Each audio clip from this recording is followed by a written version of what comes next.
Assalamualaikum warahmatullahi wabarakatuh. Halo semuanya teman-teman. Selamat siang, selamat datang kembali di channel kesayangan kita, channel Lelo Entry. Dan masih bersama saya Elo dimanapun teman-teman berada. Semoga teman-teman selalu dalam keadaan sehat walafiat, tanpa kekurangan satu apapun. Amin amin ya robbal alamin. Dan pada kesempatan yang baik ini, saya masih akan membawakan kisah Surya Yuda, pendekar tombak matahari. Dan makin seru aja makin kesini ya. Kisah dari Rana Semita. Oke. Sebelum kita masuk ke dalam kisahnya, buat teman-teman yang mungkin belum subscribe channel Lelo Entry, bisa diklik dulu tombol subscribe. Jangan lupa lonceng notifikasinya juga dinyalakan agar teman-teman selalu mendapatkan notifikasi dari konten-konten yang akan kami upload selanjutnya.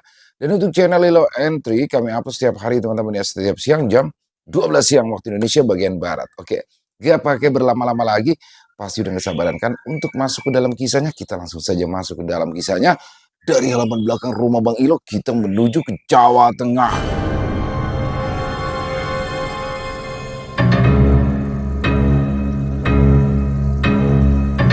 Pertarungan di puncak Gunung Agni.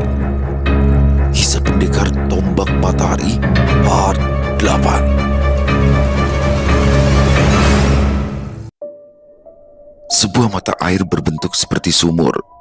Tidak terlalu luas, hanya seluas rangkulan orang dewasa. Airnya sangat jernih, hingga bebatuan di dasarnya bisa terlihat dengan jelas. Gendon yang sudah kehausan segera menubruk mata air tersebut dan menceburkan wajahnya ke dalam. Seger. Gendon menyeka wajahnya yang basah oleh air dan mempersilahkan Surya Yuda untuk minum dari mata air tersebut. Den, airnya sangat seger, Den. Ayo minum, dijamin langsung seger. Surya Yuda meraup air dari dalam mata air dengan kedua tangannya lalu meneguknya. Rasa dahaga yang diam-diam menyiksanya sirna seketika saat air tersebut membasahi tenggorokannya.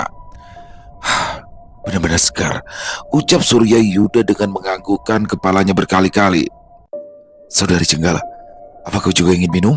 Jenggala menggeleng. Kalau begitu, kita langsung naik saja, ucap Surya Yuda yang dibalas dengan anggukan kepala oleh Jenggala. Ketiga pemuda itu melanjutkan perjalanan menuju puncak Gunung Agni. Biasanya, puncak gunung akan memiliki hawa dingin, tetapi di tempat ini, Surya Yuda merasa seperti berada di dekat tungku api. Dia benar-benar merasakan kepanasan. Jika sebelumnya aku tidak minum, pasti aku sudah pingsan karena kehausan sekarang. Melihat wajah Surya Yuda yang sangat merah, Jenggala tersenyum. Kau akan terbiasa jika sudah tinggal di sini beberapa waktu, atau kau bisa menggunakan tenaga dalam untuk menurunkan suhu tubuhmu. Surya Yuda hanya bisa tersenyum kecut saat mendengar ucapan Jenggala. Aku akan terbiasa setelah tinggal di sini selama beberapa minggu. Den bagus. Gendon lemas banget nih. Suwer, Gendon haus. Gendon terdengar mulai merengek. Perasaan kau yang paling banyak minum tadi. Kenapa kau malah paling suka mengeluh? Jika memang sudah tidak tahan, pergilah dan kembali ke sisi eyangku. Gendon langsung menggelengkan kepalanya cepat. Dan bagus mah gitu. Gendon cuma ngeluh sedikit, masa langsung diusir?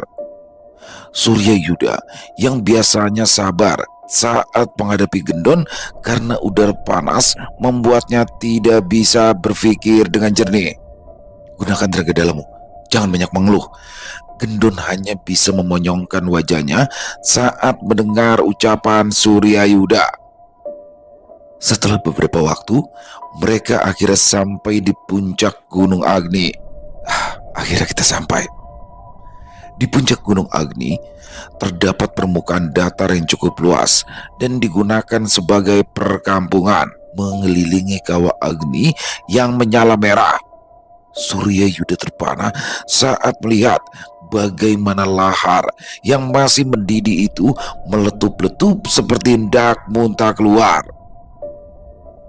Ada beberapa orang yang sedang bermeditasi di sekeliling kawah, seperti sedang menyerap kekuatan alam dan mengolahnya di dalam tubuh. Kita ke sana. Jenggala mengajak Surya Yuda dan Gendon menuju ke sebuah pondok sederhana di tengah perkampungan. Rupanya, pondok tersebut merupakan milik pemimpin Padepokan Raga Geni, yaitu Ki Joko Suseno. Maaf, aku hanya bisa mengantar kalian sampai di sini saja. Aku tidak memiliki kekuasaan untuk menemui Ki Joko. Jika kalian beruntung, Ki Joko terkadang keluar rumah saat senja. Itu saja dariku. Sampai jumpa. Surya Yuda mengerti kesulitan yang dimiliki oleh Jenggala. Sebagai mantan komandan, dia mengerti bagaimana seseorang dengan pangkat yang rendah akan kesulitan untuk menemui pimpinan mereka. Setelah Jenggala pergi, Surya Yuda berlutut di halaman pondok Ki Joko Suseno. Kau berdiri saja di sana. Hanya aku yang memiliki urusan dengan Ki Joko. Jadi kau tidak perlu ikut berlutut. Gendon ikut berlutut aja, Den. Maksudnya fokus berlutut, Gendon cuma ngeliatin. Gendon mengikuti Surya Yuda dan berlutut di belakang pemuda itu. Beberapa orang yang sedang berlatih senjata tampak memperhatikan Surya Yuda dari kejauhan. Mereka tampak menatap Surya Yuda dengan tatapan merendahkan, seperti telah memiliki masalah sebelumnya. Surya Yuda, lihat saja pembalasanku. Di dalam pondok sederhana yang berada di puncak Gunung Agni, di atas sebuah dipan, seorang pria terlihat sedang bermeditasi. Pakaian pria tersebut seluruhnya berwarna merah, dari jubah hingga ikat kepala keseluruhan berwarna merah. Tubuhnya diselimuti cahaya merah yang memancarkan aura mengerikan. Dia adalah Ki Joko Suseno, Mahaguru di Padepokan Raga Geni. Ketika dia sedang larut dalam meditasinya, dia merasakan aura kuat yang mendekati tempat tinggalnya. Aura tersebut terasa begitu kuat hingga membuat tubuhnya bergetar. Ki Joko membuka matanya perlahan. Manik matanya yang berwarna hitam legam seperti langit malam memancarkan aura kematian yang mengerikan, seolah dia sudah membunuh ratusan ribu jiwa dengan menggunakan tangannya. Aura ini bukanlah aura kematian. Tetapi mengapa aura ini tampak sangat kuat? Deg! Jantung Ki Joko berdegup kencang. Dalam pikirannya tiba-tiba terfikir sebuah hal. Apakah ini aura keturunan dewa? Dengan sebuah gerakan tangan mengibas, tubuh Ki Joko tidak lagi berada di tempatnya. Pria tua berpakaian serba merah itu sekarang berada di balik tirai rumahnya. Ki Joko memejamkan matanya, menggunakan mata batinnya dan memeriksa siapa gerangan pemilik aura misterius tersebut. Dengan mata sakti miliknya, Ki Joko dapat mengetahui jika ada dua orang pemuda yang sedang berlutut di halaman rumahnya. Pasti salah satu dari mereka yang memiliki aura tersebut. Siapa mereka? Dan untuk apa mereka datang ke tempat ini? Karena penasaran, Ki Joko mengambil cawan miliknya dan keluar dari rumah. Ki Joko bersikap seolah belum mengetahui keberadaan dua pemuda tersebut. Ki Joko terlihat terkejut saat melihat dua orang pemuda yang sudah basah kuyup pakaiannya oleh keringat sedang berlutut di halaman rumahnya. Anak muda, siapa kalian? Dan sedang apa kalian berlutut di halamanku? Tanya Ki Joko. Surya Yuda mengangkat wajahnya. Mahaguru, nama saya Surya Yuda. Saya ingin bergabung dengan Padepokan Raga Geni. Mohon Mahaguru mengizinkan saya. Lalu, siapa dirimu? Tanya Ki Joko sembari menunjuk Gendon. Nama saya Gendon, Mahaguru. Saya pelayan Tuan Muda Surya. Ki Joko mendengus. Rupanya seorang anak bangsawan. Pergi. Aku tidak menerima Tuan Muda manja sebagai muridku. Surya Yuda membungkuk, kedua tangannya terkepal di tanah. Mahaguru, mohon pertimbangkan lagi keputusan Anda. Saya tidak akan mengecewakan Anda. Sudah banyak Tuan Muda yang berkata demikian, tapi tidak ada satupun yang bisa membuktikannya. Tempat ini terlalu keras untuk kalian. Jadi pergilah. Mahaguru, Anda harus menerima Tuan Muda Surya, karena dia ini berbeda, teriak Gendon. Surya Yuda menoleh. Lancang, aku tidak memintamu untuk bicara. Gendon terdiam, dia hanya bisa menunduk, karena tahu kali ini Surya Yuda benar-benar parah.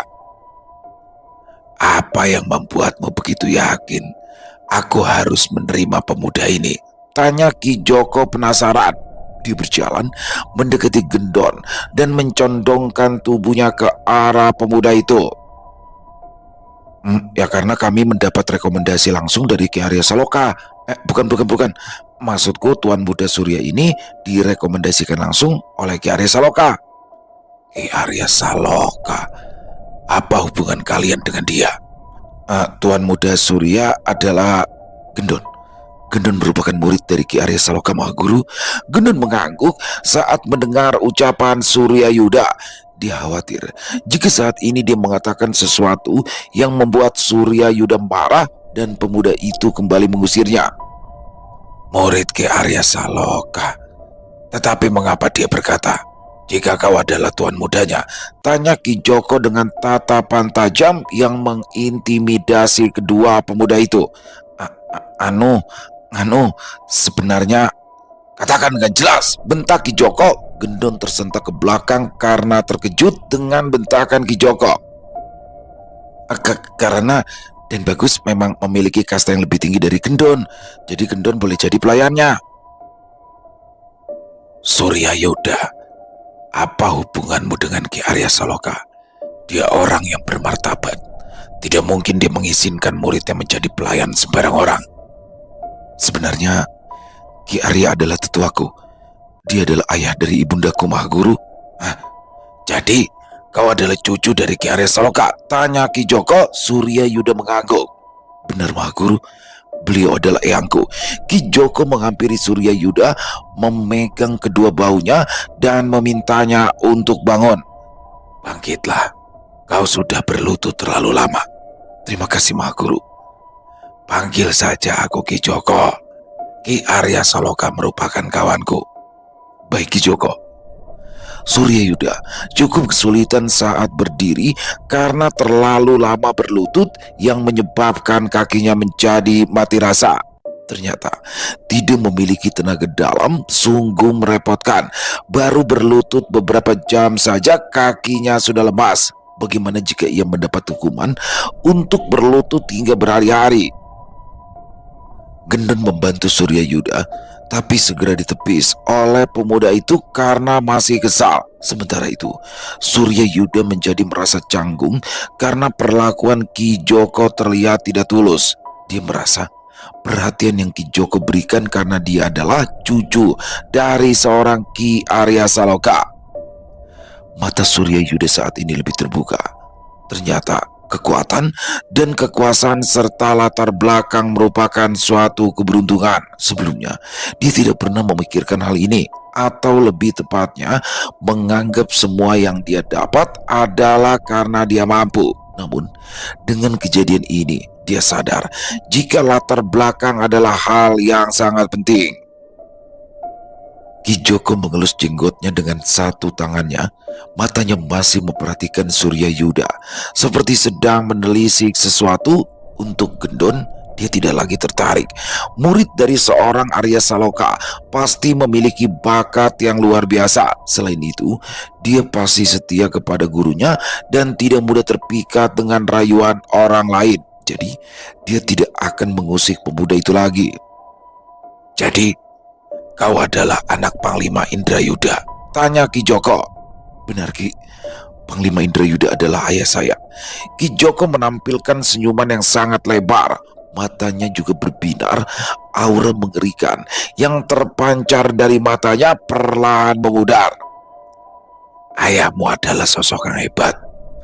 Aku mengaguminya sejak dia masih muda, saat masih di bawah pimpinan kakekmu, Indrasena. Kening Surya Yuda berkerut. Dia merasa bingung. Padepokan Raga Geni berada di dalam kerajaan Jalupangguru. Jika pemimpin Padepokan Raga Geni tidak mengagumi para petinggi kerajaan Jalupangguru pun, mereka tidak akan menunjukkan kekaguman yang sedemikian tinggi untuk petinggi kerajaan lain. Apalagi seorang jenderal yang sudah menghabisi ribuan nyawa pasukan kerajaan ini.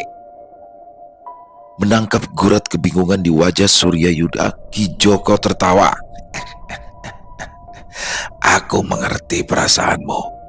Kau pasti sedang berpikir, bagaimana aku bisa mengagumi jenderal lawan, kan? Benar, Ki. Aku hampir tidak pernah bertemu dengan orang yang mengagumi jenderal lawan. Karena hal itulah, aku berpikir Ki Joko merupakan sosok yang sangat lugas. Surya, asal kau tahu saja, aku memang pemimpin padepokan ini. Namun, tempat aku dilahirkan dan dibesarkan bukanlah di tanah ini. Berhenti sejenak, Ki Joko menunjuk ke arah barat daya. Di sanalah aku dilahirkan. Surya Yuda mengikuti arah yang ditunjuk oleh Ki Joko. Keningnya saat ini penuh dengan kerutan. Jadi, Ki Joko ini berasal dari Naraarta.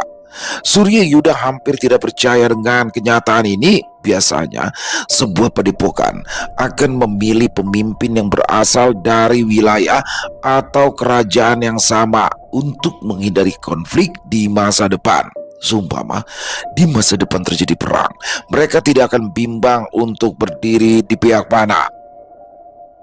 Aku dilahirkan dan tinggal di Naraarta hingga berusia 17 tahun. Setelah itu, aku tinggal di sini dan menjadi satu-satunya murid yang mendapat bimbingan langsung dari Maha Guru terdahulu. Surya Yuda akhirnya mengerti tidak ada pilihan lain bagi padepokan Raga Geni untuk memilih pemimpin. Hanya Ki Joko yang memiliki kualifikasi untuk mendudukinya. Ya, aku mengerti sekarang. Saat Ki Joko dan Surya Yuda tidak terlihat ingin melanjutkan pembicaraan, Gendon pun maju. Ki, lalu bagaimana? Apa Tuan Muda diterima di padepokan ini? Aku hampir lupa. Datanglah kemari 1 minggu lagi saat pendaftaran dibuka.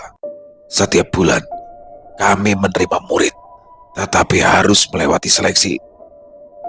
Baik, Ki, kami akan datang saat pendaftaran dibuka, kata Surya Yuda lalu membungkuk. Kami pamit undur diri. Gendon ikut membungkuk hormat.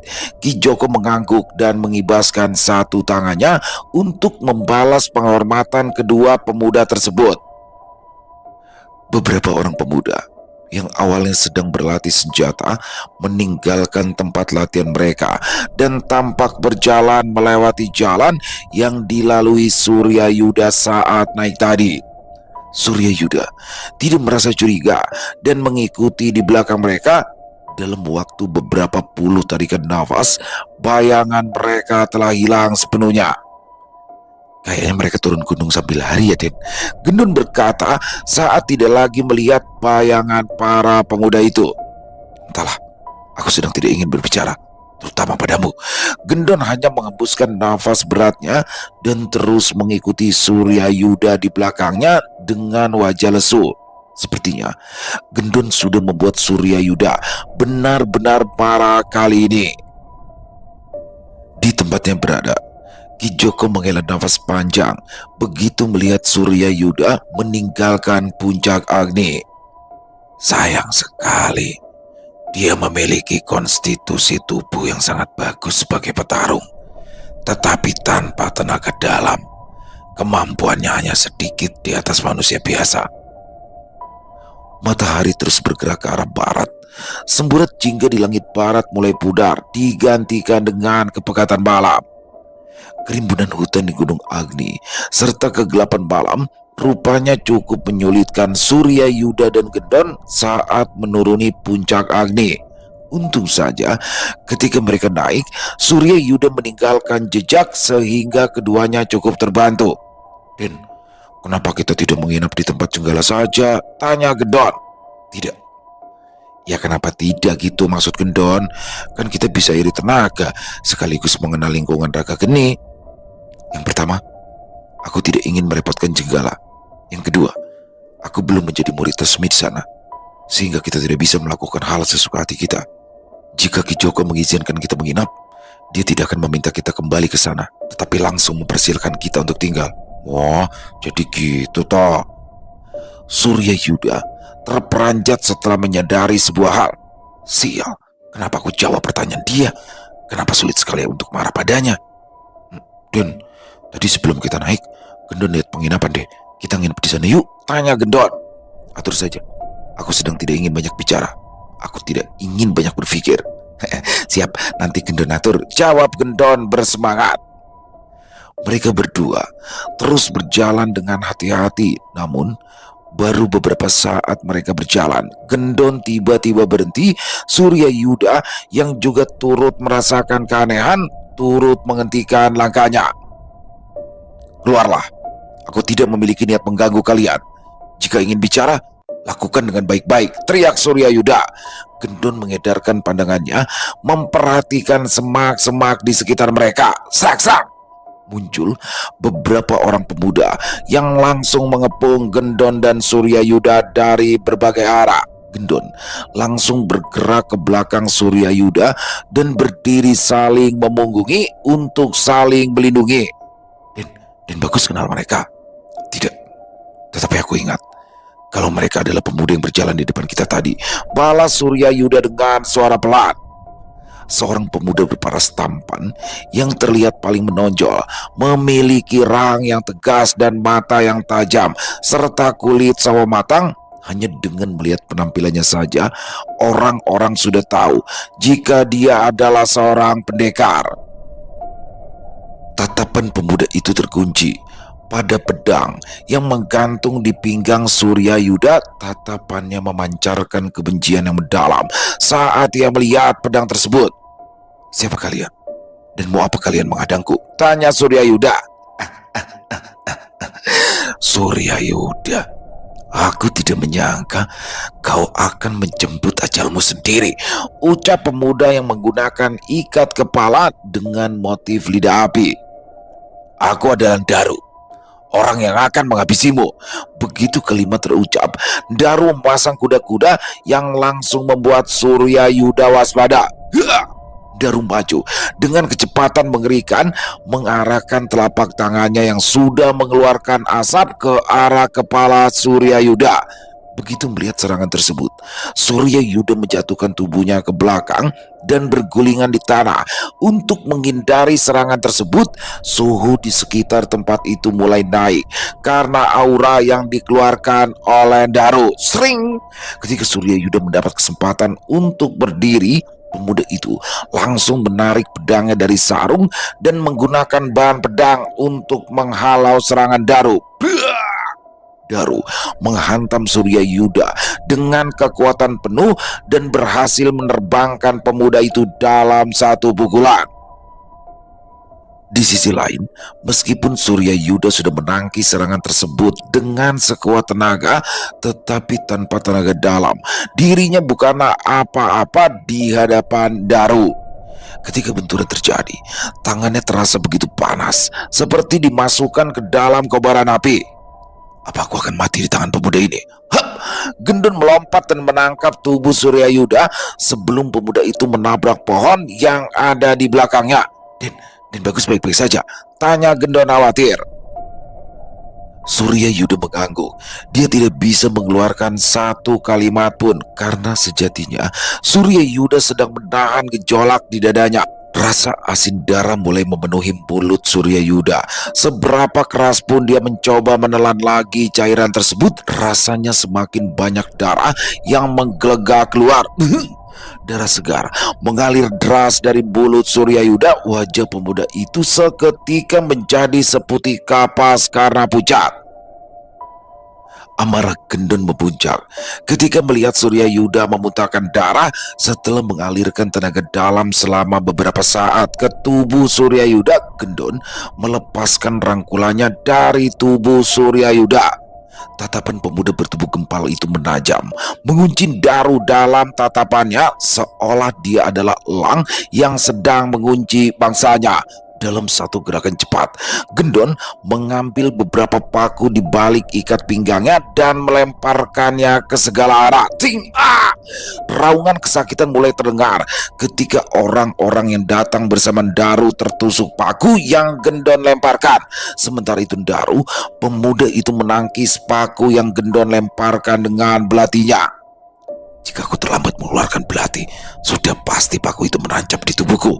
Daru bergidik ngeri. Pemuda yang tidak dianggap kehadirannya justru menjadi momok bagi kelompoknya. Pemuda itu mengedarkan pandangan untuk melihat para rekannya yang menggelepar di tanah dengan mulut yang tidak berhenti meraung.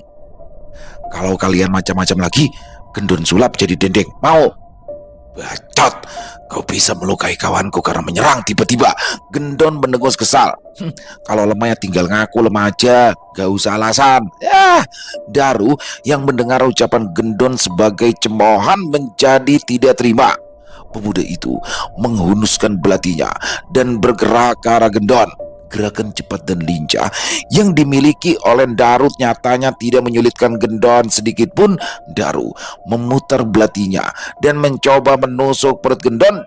Dengan tangan kirinya, Gendon menangkis serangan Daru, mencengkram tangan pemuda itu dan memukul dada Daru dengan cukup keras. Biak!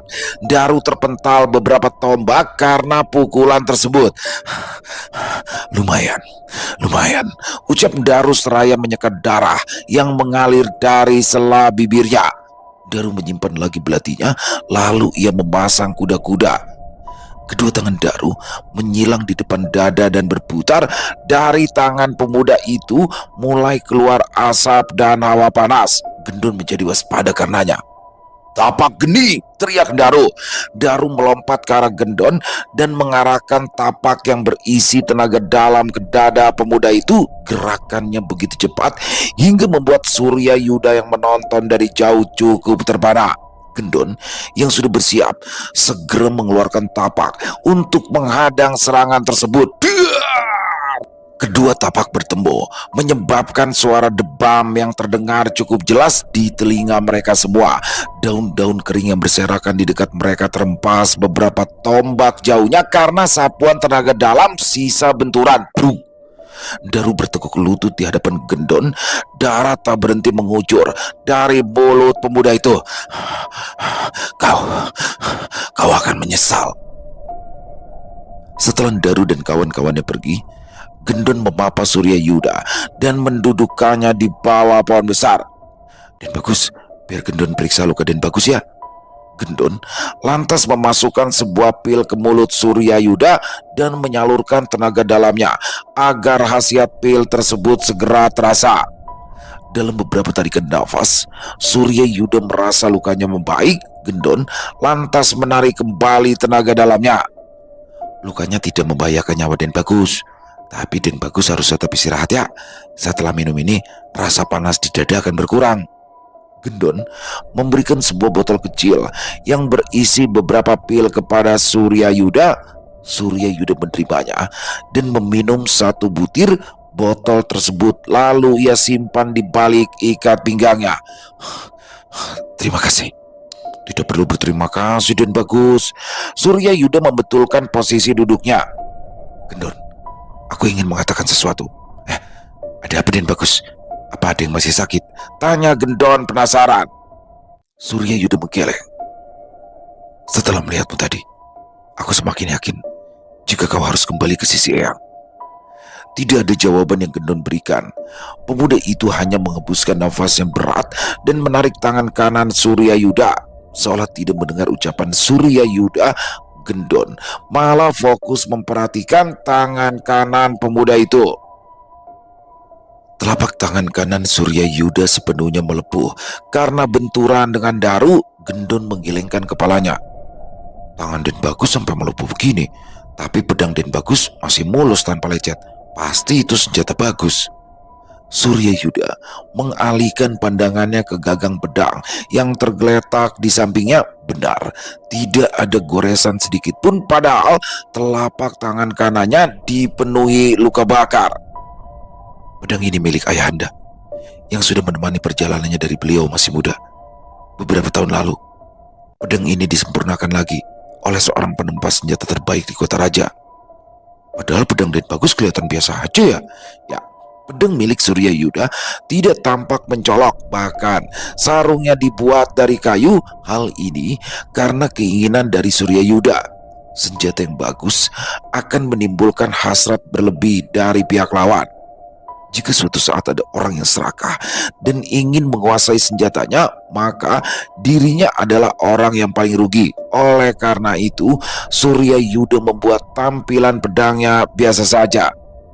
Aku sengaja diam-diam Gendon mengeluarkan bubuk obat dan mengobati luka Surya Yuda. Setelahnya, dia membalut luka tersebut dengan kain bersih. Gendon sudah selesai. Ya, terima kasih. Kau bisa pulang sekarang. Gendon memonyongkan bibirnya. Den Bagus kan udah bilang kalau Gendon boleh ikut Den Bagus. Hal itu aku ucapkan sebelum aku mengetahui semua kemampuanmu, ucap Surya Yuda. Sekarang aku bahkan tidak mengetahui seluruh kemampuan yang sebenarnya. Sekarang kan Den Bagus sudah lihat seluruh kemampuan Gendon. Swear deh, itu kemampuan Gendon udah mentok segitu. Semakin kau memberiku alasan, semakin aku tidak percaya, ucap Surya Yuda. Dia menepis tangan Gendon yang masih memegang tangan kanannya. Tapi Gendon mau ikutin Bagus. Surya Yuda membetulkan posisi duduknya. Dia menatap Gendon lekat-lekat. Apa yang membuatmu sangat ingin mengikutiku? Aku hanyalah manusia yang tidak memiliki tenaga dalam. Aku hanyalah seonggok manusia yang bahkan tidak bisa melindungi dirinya sendiri. Justru itu Den, Gendon itu mau ngelindungin Den Bagus. Seketika Gendon menutup mulutnya karena sadar jika ia barusan mengatakan sesuatu yang sangat menyinggung Surya Yuda. Jadi kau meremehkanku? Gendon kembali memegang tangan Surya Yuda, namun segera ditepis dengan keras oleh pemuda itu. Gendon gak bermaksud remehin Den Bagus kok. Maafin Gendon ya Den. Jika kau memang tidak meremehkan kemampuanku, maka biarkan aku berjuang dengan usahaku sendiri. Gendon menggeleng pelan. Gendon mohon dong, Gendon mau ikutin Bagus. Surya Yuda mengembuskan nafasnya. Gendon, mungkin ini waktu yang tepat untuk memberitahumu fakta yang sesungguhnya. Ketika aku masih berada di kota raja, sebelum Eyang membawaku ke tempatnya dan membuatku bertemu denganmu, aku sudah memikirkan banyak hal. Asal kau tahu saja, dalam banyak rencana yang sudah aku buat, tidak ada namamu di sana. Ya gampang itu Maden, tinggal masukin aja jadi pelaksana tugas. Dari masak sampai bikin obat, Gendon bisa kok. Surya Yuda menggeleng. Tidak, aku tidak akan melakukannya. Oleh karena itu, aku ingin kau memberiku kesempatan untuk melakukan apa yang sudah aku rencanakan. Gendon tertunduk lesu. Dia tidak menyangka jika apa yang dilakukan untuk menolong Surya Yuda tadi malah membuatnya terperangkap dalam situasi sulit seperti ini. Baik Den, Gendon akan berusaha mewujudkan keinginan Den Bagus. Namun Gendon gak bisa ninggalin Den Bagus di tempat seperti ini dan dalam kondisi seperti ini. Kita turun dulu sekarang, cari tempat untuk menginap. Setelah itu Gendon bakalan pergi. Gendon memapas Surya Yuda. Tidak ada lagi yang perlu ia tutup-tutupi dari pemuda itu sehingga dia menuruni gunung menggunakan teknik meringankan tubuhnya. Dalam hatinya, Surya Yuda berdecak kagum dengan kemampuan Gendon yang selalu mengejutkannya. Meskipun ukuran tubuhnya lebih besar dari kebanyakan pemuda, tetapi saat Gendon melompat dari satu pohon ke pohon lainnya ketika menuruni Gunung Agni, tidak ada satupun ranting yang patah saat Gendon memijaknya. Hal itu menandakan jika ilmu meringankan tubuh yang Gendon miliki benar-benar bagus. Waktu yang mereka butuhkan untuk menuruni Gunung Agni nyatanya berkali-kali lebih cepat daripada saat mereka naik. Kau bisa meninggalkanku di sini. Gendon tidak menjawab ucapan Surya Yuda. Dia melihat ada satu kedai arak yang masih buka dan langsung masuk ke tempat itu. Berikan kami satu kamar terbaik, ucap Gendon tanpa basa-basi. Seorang gadis mengangguk. Biaya sewanya 1 keping perak untuk 1 malam. Plak! Gendon mengeluarkan 5 keping perak dan menaruhnya di atas meja. Gadis tersebut mengeluarkan sebuah kunci tembaga dan memberikannya pada Gendon. seorang pemuda yang berdiri di ambang pintu meminta Gendon untuk mengikutinya. Sebuah kamar dengan tempat tidur besar dan sebuah meja kecil di sampingnya, Surya Yuda dibaringkan di atas tempat tidur oleh Gendon. "Kau bisa pergi sekarang," ucap Gendon kepada pemuda yang mengantarnya. "Baik, jika memerlukan sesuatu, panggil saja saya ya." Gendon mengangguk. Pintu ruangan ditutup. Gendon menghampiri Surya Yuda dan duduk di sampingnya. "Gendon, seperti permintaanku sebelumnya, kau bisa pergi sekarang." Gendon mengeluarkan beberapa botol obat. "Dan di dalam cincin penyimpanan milik Den Bagus ada banyak obat. Ki Arya juga menyiapkan semua petunjuknya. Obat ini untuk mengobati luka dalam Den Bagus dan menguatkan jantung. Jika ada seseorang yang hampir mati, asal masih ada satu saja nafasnya, jika minum pil ini maka jantungnya akan kembali sehat seperti orang muda." Surya Yuda menerima obat-obatan tersebut dan meletakkan di sampingnya. "Terima kasih. Sekarang kau boleh pergi. Jika Eyang bertanya bagaimana kondisiku, maka jawab saja jika aku baik-baik saja. Jangan membuat cemas. Aku akan mengirim surat saat terjadi hal penting." "Baik, Den. Gendon pamit ya." Malam ini, puncak Gunung Agni sepi. Tidak seperti biasanya di mana tempat itu akan selalu ramai oleh para anggotanya.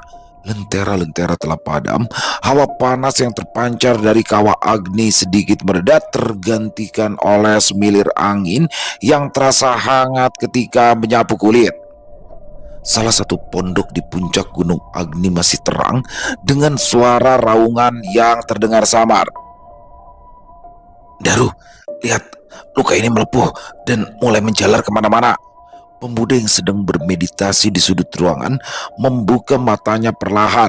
Wajahnya tampak pucat, pandangannya terkunci pada sosok yang baru saja berbicara padanya. "Obat yang aku berikan tidak mempan?" tanya Daru dengan suara lemah. Di ruangan ini, sejujurnya, dialah yang terluka paling parah akibat bentrokannya tadi dengan Gendon. "Obat yang kau berikan hanya mengurangi rasa terbakar, tetapi tidak menghentikan penyebaran racunnya. Jika seperti ini terus, mereka akan mati kesakitan saat matahari tenggelam esok hari." Daru mengangguk. Dia paham dengan kondisi kawan-kawannya saat ini. "Pak Ijo, jaga mereka sebentar. Aku akan ke tempat Maha Guru untuk meminta bantuan." "Sudah, biarkan aku saja," usul Pak Ijo. "Aku saja. Aku yakin Maha Guru akan meminta penjelasan singkat. Karena kau tidak ikut dalam pertempuran tadi, maka sebaiknya aku saja yang pergi." "Baik." Dengan segenap kekuatannya, Daru berusaha untuk bangkit. Tubuhnya bergetar hebat dan dadanya kembali bergejolak. Pemuda itu lantas mengeluarkan tenaga dalamnya dan menyalurkannya ke seluruh tubuh. "Kau baik-baik saja?" tanya Pak Ijo. "Tidak, tetapi aku akan tetap pergi." Melihat kondisi Daru yang sedemikian buruk, Pak Ijo tidak mengizinkannya untuk pergi seorang diri. "Aku hantar." Dengan menggunakan ilmu meringankan tubuhnya, Pak Ijo membawa Daru ke tempat Ki Joko. "Malam ini sepi sekali ya," ucap Pak Ijo saat ia tidak melihat satupun anggota padepokan Raga Geni yang biasanya berseliweran entah itu siang maupun malam. "Mungkin mereka sedang turun gunung." Hap! Akhirnya mereka sampai di halaman pondok Ki Joko. Keduanya melangkah lebih jauh ke serambir rumah. Tetapi sebelum keduanya mengetuk pintu rumah, Ki Joko muncul dari balik pintu. "Ada apa?" tanya Ki Joko tanpa basa-basi. "Ki, tolong Kak." Sebelum Daru berhasil menyelesaikan kalimatnya, dia terbatuk dan memuntahkan seteguk darah. Ki Joko menghampiri Daru dan menyentuh pundak pemuda itu untuk memeriksa luka pemuda itu. Kening Ki Joko berkerut saat merasakan pemuda itu terluka cukup parah. "Siapa orang yang telah menyerangmu?" tanya Ki Joko dengan tajam menelisik Daru. Daru menyekat darah yang melekat di bibirnya dengan ujung lengan baju. "Kami tidak sengaja bertemu dengan dua orang pemuda yang bertamu ke rumah Maha Guru beberapa waktu lalu. Mereka lah yang menyerang kami." Kening Ki Joko berkerut. "Dua pemuda itu?" Daru mengangguk mengiyakan. Benar Maha Guru." "Hei Daru, aku mengenalmu selama 4 tahun kau di sini. Aku tahu seberapa jauh kemampuanmu. Apa kau telah dikalahkan oleh pemuda yang memiliki paras rupawan itu. Bukan, bukan Maha Guru. Pemuda bertubuh gempala yang berhasil mengalahkanku. Ki Joko mengembuskan nafas lega. Daru, entah perselisihan apa yang terjadi di antara kalian. Tetapi aku harap kau mau meredamnya. Dua pemuda itu memiliki hubungan erat dengan sosok seagung Ki Arya Saloka. Jika suatu saat perselisihan kalian menjadi lebih besar, aku berada di situasi yang sangat sulit. Dek. Jantung Ki Joko berdebar. Sepertinya dia tahu inti permasalahan antara Daru dan dua pemuda itu. Bukan rahasia lagi jika Daru adalah putra dari Jenderal Kertajaya, salah satu jenderal Jalupangguru yang pemberani dan telah gugur di medan perang. Sementara itu, Daru tampak kecewa saat mendengar ucapan Ki Joko. Bukan hanya tidak mendapat dukungan, tetapi dia merasa jika Ki Joko telah berpihak pada Suryayuda. Dari matanya yang tajam terpancar aura kebencian setipis benang. Karena berusaha ia sembunyikan, sadar sedang diperhatikan oleh Ki Joko, Daru segera mengalihkan pembicaraannya. Maha Guru, di pondok kami masih ada beberapa orang yang terluka. Kami sudah berusaha mengobati dengan penawar racun, tetapi tidak kunjung membaik. Baiklah, mari kita pergi ke sana, ucap Ki Joko. Paijo kembali memapan Daru, sementara Ki Joko sudah bergerak terlebih dahulu. Dalam 3 tarikan nafas, dirinya sudah menghilang tanpa jejak. Ki Joko langsung masuk ke pondok Daru dan mendapati terdapat beberapa muridnya sedang menggelepar kesakitan. Mereka memiliki satu ciri yang sama, yaitu terdapat bagian tubuh yang menghitam. Ki Joko segera menghampiri salah satu murid yang jaraknya paling dekat dengannya.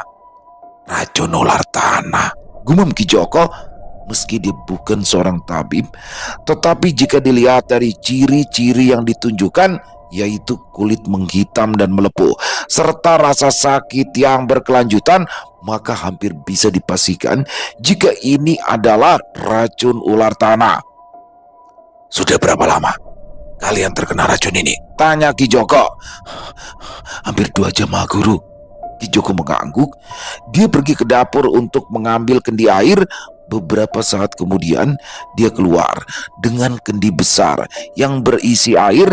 Daru dan Paijo juga sudah sampai di tempat itu. Duduk bersila di tengah ruangan, Ki Joko menggunakan tenaga dalamnya untuk membuat kendi tersebut melayang. Ki Joko juga mengeluarkan sebagian tenaga dalam berawa panasnya untuk mendidihkan air di dalam kendi tersebut.